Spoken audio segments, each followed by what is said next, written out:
Welcome to Art Street. Here's the list, the stages of change. Pre-contemplation, contemplation, decision, preparation, action, and sometimes relapse, meaning forgetting or getting lost off the trail. Whenever I forget my goal, get lost, wander down the wrong road or up the wrong mountain, I halt. We talked about this last time. Can't do anything well if I'm too hungry, angry, lonely, or tired. Getting lost on my journey of change means I need to increase my self-care and ask for support.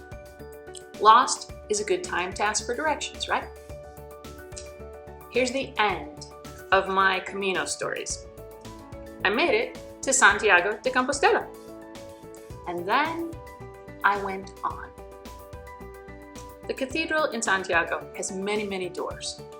Over the doors are carvings of shells and stars and saints and all sorts of symbols.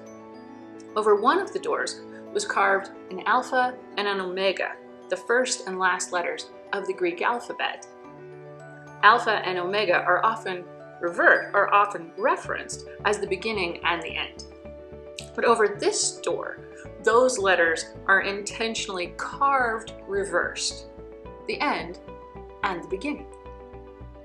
Reaching Santiago, maybe reaching sobriety or no longer smoking, is a great happiness. It feels like the end of one journey of change, but that just opens the door to taking your next steps. That ending is a beginning to a new way of living. The way you wanted to live with integrity to your values. The reason you decided to make this change. This is the final stage of change, known as maintenance.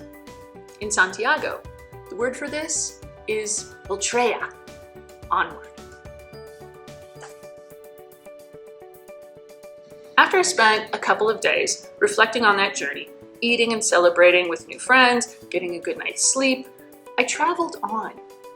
From Santiago, you can follow another path out to the coast of Spain to a place called Finisterre, which means Land's End.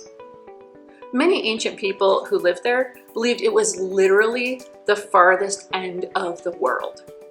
When you get there, you look out at the Atlantic Ocean and it's easy to believe. What could possibly be out there? The Americas. The whole Western Hemisphere is across the Atlantic from Finisterre. North and South America, continents those ancient people had never seen or known before. Today's project, as we stand on this point overlooking this broad ocean, what could possibly be out there for us if we went onward? The journey is now across an ocean. So if we go forward, we're not hiking anymore. We're going to be exploring the sea or the sky. Let's use our watercolors again. And today, we're going to also use some salt. So I have table salt and I have some Epsom salt. You can use coarse sea salt and get different effects. And I'll show you how we can work with those two materials together. You can start with a pencil and sketch what you want to make. If you want to make a seascape, you can do something long like this, and maybe you want to put in where you're going to have some kelp over in here, and maybe more on this side as well. And then you can decide if you're going to have little fish that are swimming down in here, so I'm going to want to come in and make them. So I can decide about these things as I go along. None of it has to be perfect, because we're working in watercolor. We're giving ourselves suggestion. Next, I'm going to need a bunch of water for this.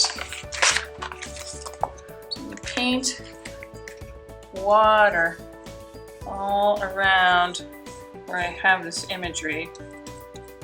And I'm going around my little fish. Come back into them later. Lots of water, lots of water. Want wet paper. Wet brush with our watercolors today. Come back in and add detail later. That's dry brush. Okay, so I've got a bunch of water on here. Now I can get a detail brush and I can put some light up at the top of my water. And then after that, add this color from my water. What you see is it's going to already be making quite a watery look since I've made the paper all wet. And I can come back in and make it as wet as I want. So if this isn't quite flowing enough for my taste, I can come back and do more. You can come down in with dry, down into the bottom here to get detail by my sea kelp. Right. So as this continues on, I can add more colors, deepen my water tones. And you might need to come back in with a fair amount more pigment depending on how dark or how watery you want this to be. You taste that moment. By the kelp it might be darker, and as it goes up, water will get lighter. And then once you have this blue all painted in the way that you're wanting it, once you've blended your light at the top, you just come in with some salt and you can sprinkle it where you might want some air bubbles, and the salt is going to absorb some of the paint and water. You can get a more dynamic effect if you use coarse sea salt. And even, this is Epsom salts that you would put in your bath. You can even use that and get quite an effect since it's a larger salt. So it just soaks up that paint and water. You can see that it's making these interesting like air bubbles in this. Once that's dry, then you can come back in, and here's a small version that I did earlier, and you can brush away that salt and you still keep the bubbling in the page. And then that dry brush we talked about, you can come in and paint in your kelp, and it's not going to bleed into the other painted areas because that's already dry. So then you can just add these guys in and complete that look. You can leave some white or you can fill it all in, that's up to you. And I can go in here, I see I've got something mysterious happening in here. I could add green and make it more kelp.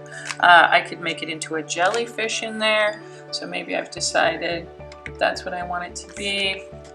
So then I can, using the suggestion of this outline, I can put that in there and make some legs for my jellyfish.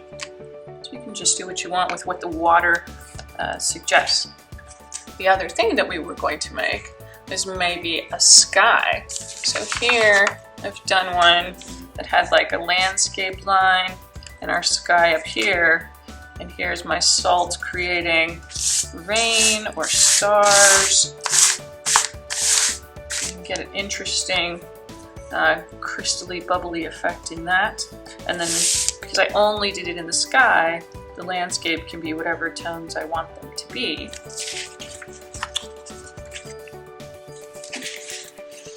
And on this one, I made the Milky Way. So I made it extend across the sky this way. Makes it look a little mysterious.